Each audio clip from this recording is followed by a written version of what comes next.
This was Charlie's first time meeting Doris Young, too. He had to admit, she was gorgeous. In her late 20s, she had a gorgeous figure, alluring beauty, and a noble, capable demeanor. As Charlie sat at her desk, he said, "I won't be coming to Mrand often in the future. I want you to take charge of the big picture here, and don't reveal my identity to anyone." Doris could tell that the young man before her came from an extraordinary background. To his family, a company like Mrand was mere pocket change.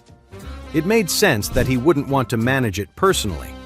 She hurried to assure him, "Of course, Mr. Wade. If you ever need anything, just let me know." Just then, a female secretary knocked and entered. "Miss Doris, a man named Gerald White is here with his fiancée to see you." "I'm with an important guest.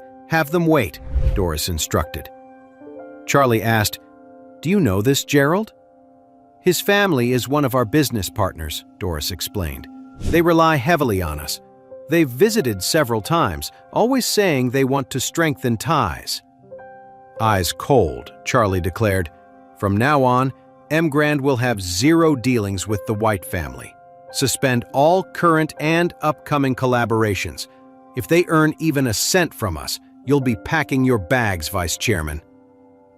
Doris paled, realizing instantly that the Whites must have offended the young master somehow. She nodded vigorously.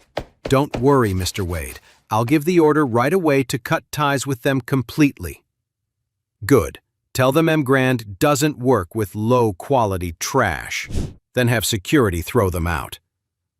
Outside, Gerald and Wendy waited, eager to cozy up to Doris and make the White family a strategic partner of the powerful Mrand Group. To their shock, Doris's secretary arrived with several security guards in tow. "Will Miss Doris have time to see us?" Gerald asked hopefully. The secretary gave him an icy look. "I'm afraid not. Deputy Doris says Mrand will not be cooperating with low-quality trash. Effective immediately, we're canceling all joint projects with your family." "What did you say?" Gerald was stunned. Why did that sound so familiar? Then it hit him.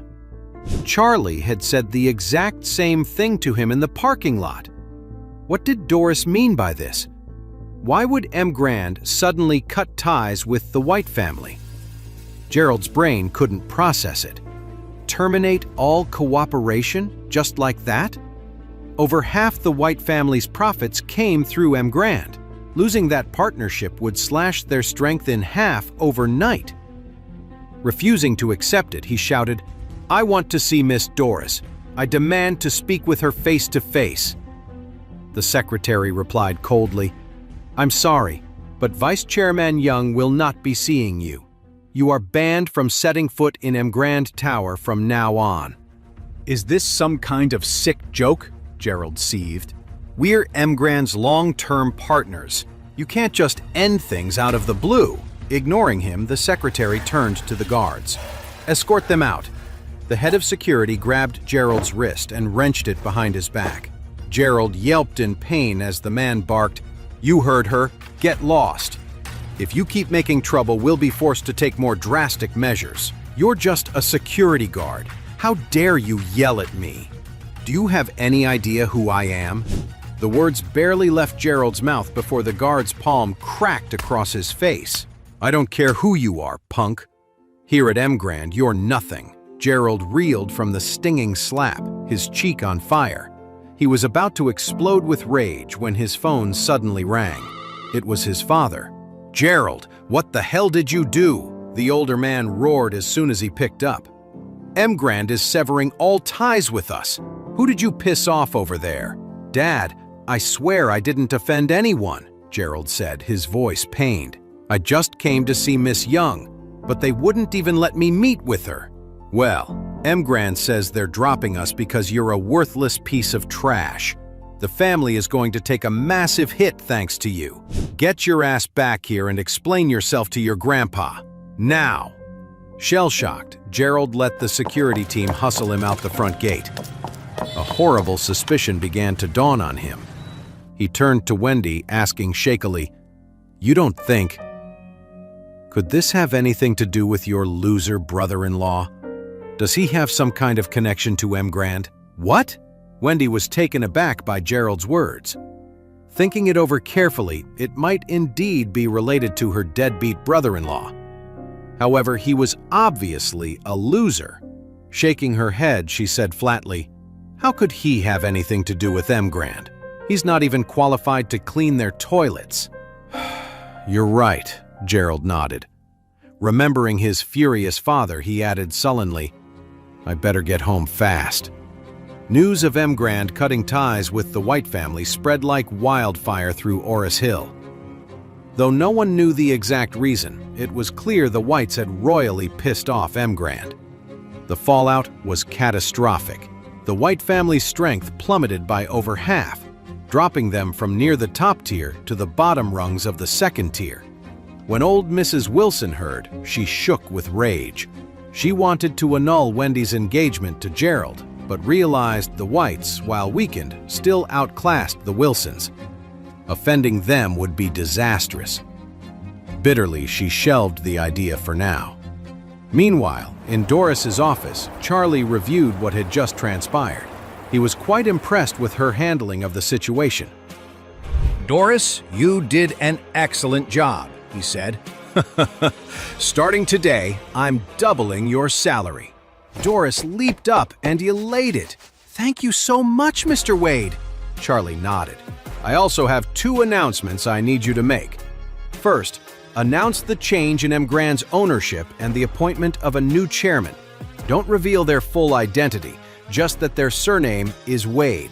That's all anyone needs to know. Second, announce that Mrand is investing $2 billion to build a 6-star hotel in Oris Hill. We'll be accepting bids from local construction and decoration firms to partner on the project." The Wilson Group's main business was interior design and decoration. Lady Wilson dreamed of hitching their wagon to Mrand's star. Whichever company won that contract would become the darling of their industry. Now that Charlie owned Mrand, of course, he'd throw some juicy benefits his wife's way. The 2 announcements from Mrand Group rocked all of Oris Hill. Hearing that Mrand had changed hands, the Wilson family was dying to know why the White family had been kicked to the curb. It seemed the group's mysterious new owner looked down on even top-tier families like the Whites. But who was this Mr. Wade character? Just how loaded was he? Mrand was worth hundreds of billions. Buying and selling on that scale dwarfed even the wealthiest tycoon in Oris Hill. Countless families scrambled to get in Mr. Wade's good graces, hoping to marry off their daughters to this enigmatic billionaire bachelor. On top of that, Mrand's plan to invest $2 billion in a new hotel had the city's entire construction and design industry frothing at the mouth. $2 billion! Even a few leftover scraps from that juicy pie would be a windfall. Companies were falling over themselves for a piece of the action. Naturally, this included the money-hungry Lady Wilson. She was practically giddy with excitement. What an incredible opportunity! If the Wilsons could snag a contract, it would rocket them straight to the top. She immediately ordered a family meeting that evening at the estate to strategize how to get their foot in the door with Mrand's huge project. Attendance was mandatory. That night, the Wilson family gathered at their luxurious villa. Since Lady Wilson demanded everyone's presence, Charlie tagged along. He knew the scheming matriarch was angling for a slice of Mrand's huge deal. He figured this was the perfect chance to give his wife Clare a nice status boost. The second he walked in with Clare, her douchey cousin Harold sneered. "Well, well, Charlie, you sure got some brass balls showing your face in front of Grandma again." Clare shot him an icy glare. "Can it, Harold? Grandma said the whole Wilson family had to be here tonight. In case you forgot, Charlie is my husband. That makes him part of this family, like it or not." "Only half the family," Harold scoffed. "Let's be real, cuz. He's just a freeloading live-in son-in-law." Charlie turned to Clare, touching his nose. "Never mind him, honey. Don't waste your time. Let's head in before we keep Grandma waiting." Claire nodded, not giving Harold another glance as she walked inside with Charlie. Harold's face darkened watching them go. They'd see soon enough. In the conference hall, Charlie and Claire found seats in the corner. Mrs. Wilson soon took her place at the head of the table, banging it for attention. "For years, the Wilson family has been waiting for a golden opportunity," she declared with gusto. "One that could make us the wealthiest clan in Oris Hill. At last, that chance has arrived." She continued forcefully.